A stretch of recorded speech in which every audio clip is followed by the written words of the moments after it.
नमस्कार। मैं हूं संजीव श्रीवास्तव। आप देख रहे हैं 4 PM न्यूज नेटवर्क। मित्रों, फायर ब्रांड नेता उमा भारती के सब्र का बांध टूट रहा है। मैं ये बात इसलिए कर रहा हूं कि उमा भारती लंबे वक्त से घर बैठी हैं।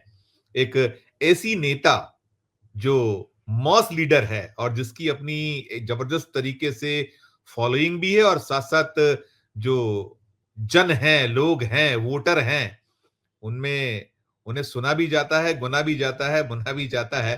तो ऐसी उमा भारती अब कहीं न कहीं इस तरह की टिप्पणियाँ कर रही हैं, जो सीधे तौर पर संकेत दे रही कि वो जो आला कमान है, केंद्र है, प्रधानमंत्री नरेंद्र मोदी हैं, सभी को आड़े हाथों लेने वाला कहीं मसला मुद्दा नजर आ रहा है, बन रहा है।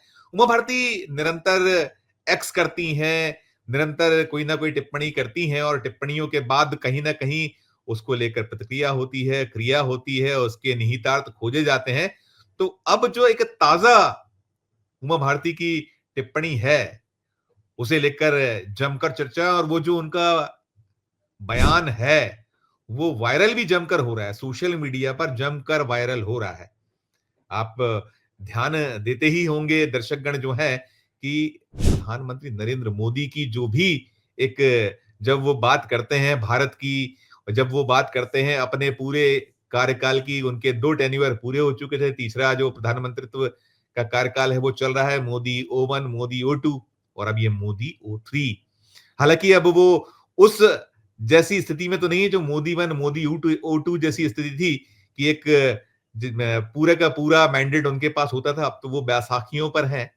अब वो 240 पर टिकी हुई है भारतीय जनता पार्टी और 2 बैसाखियां आजू बाजू में है। एक टीडीपी की बैसाखी है, दूसरी नीतीश कुमार की बैसाखी है और बाकी तो है ही सब मिलजुल कर जो एक है ना कि वो कहीं का ईंट कहीं का रोड़ा, भानुमति ने कुनबा जोड़ा, वैसे हालात है और हर कोई उन्हें आंखें दिखाता रहता है, चलता रहता है। लेकिन इन सब के बीच उमा भारती का जो अभी हम रूप देख रहे हैं, जिस तरीके से वो कहीं ना कहीं कभी एक्स करती हैं या कभी बयान देती, तो जिस ताजा मैं बयान की बात कर रहा हूं जो वायरल है, वो वायरल है नेहरू और गांधी को लेकर।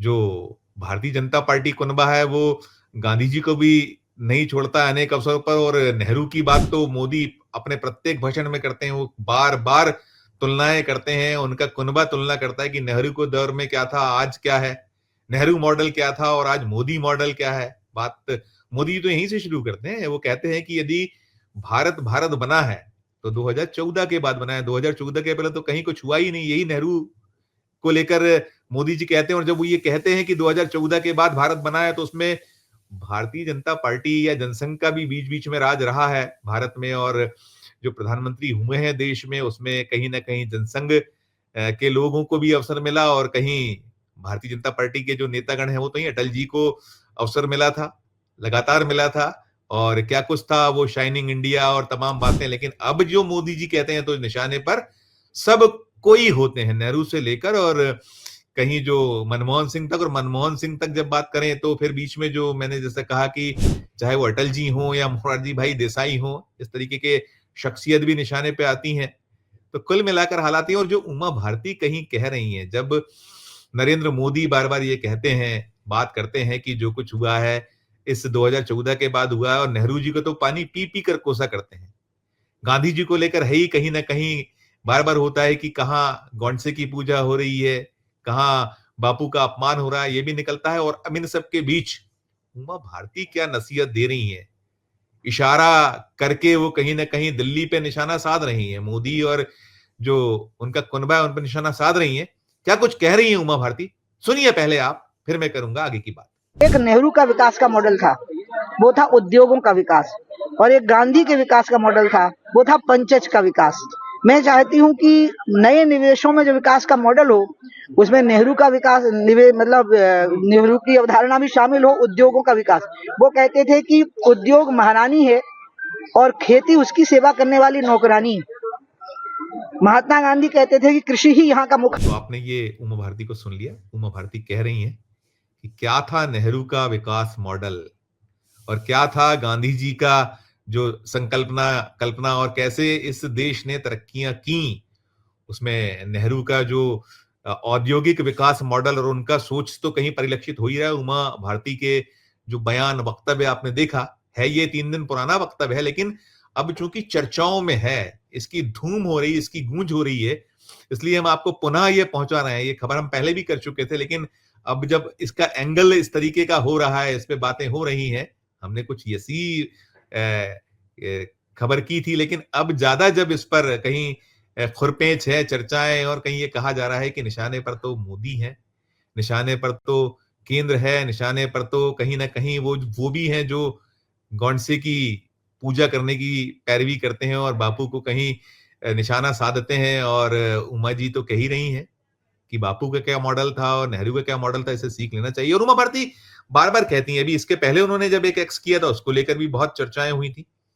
डोनाल्ड ट्रंप ने जिस तरीके से अप्रवासी भारतीयों को भारत भेजा, वो जंजीरों में जकड़कर और बेड़ियां लगाकर, बड़ी एक अंदाज उनका यही था जो कि कोई बहुत ऐसे आतंकवादी हो, कुछ हो और भेजते रहते। ठीक है, ये उसकी पैरवी की गई मोदी जी की सरकार द्वारा। विदेश मंत्री ने तो कह दिया था संसद के भीतर कि वहां की तो परंपरा परिपाटी है, वहां तो कानून है। ठीक है, कानून है, लेकिन मोदी जी के दोस्त हैं ट्रंप साहब, अब तो बख्श नहीं रहे हैं मोदी जी को। ट्रंप साहब तो हर दिन कोई ना कोई बवाल खड़ा कर रहे हैं। उनके बहुत सारे ऐसे बयान, बहुत सारा ऐसा एक्शन रहा है जिससे भारत की जो नाक है वो तो नीची हो ही रही है बार बार। मोदी जी की मौजूदगी में कैसे पेश आए थे ट्रंप, तो वही कुछ उमा भारती ने अपना जो एक्स थे उसमें बयां किया था और जमकर निशाने पे लिया था जो डोनाल्ड ट्रंप हैं, उनकी वहां की सरकार है, यूएस सरकार है, कि ये तो निर्दयता है, ये तो एक घनघोर अपराध है कि आप ऐसे पेश आ रहे हैं। तो कुल मिलाकर